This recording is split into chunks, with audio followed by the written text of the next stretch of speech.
Hello guys, welcome to this channel. I hope you guys are doing well. Before we start, make sure to subscribe to this channel and hit that notification bell to get updated from us. Today in this video, I'm gonna teach you to change your email in your Microsoft account in your desktop. Firstly, make sure that you are connected to internet and you have already logged into your Microsoft account. Now let's get straight into the process. You can see that I have already logged into my Microsoft account. Now at the top here you can see different options. Click on your info. After clicking on that, here you can see different options. Scroll down and click on edit account info.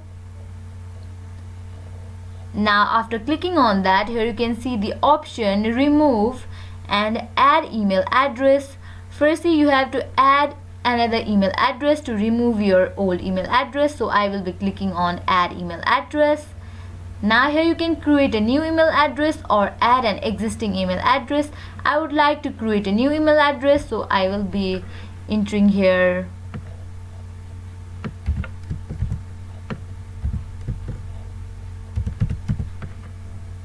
After you are done, you have to click on add alias.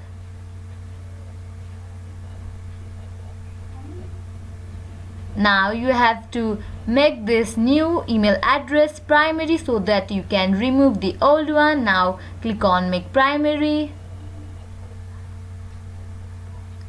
Put tick mark and click on yes. Now you have to remove the old email address by clicking on remove. In this way, click on remove. You can see that I have easily changed my email address in Microsoft account. In this way, you can also easily change your email address in your Microsoft account. I hope this video will help you. At last, make sure to like, share and subscribe to this channel. Thank you.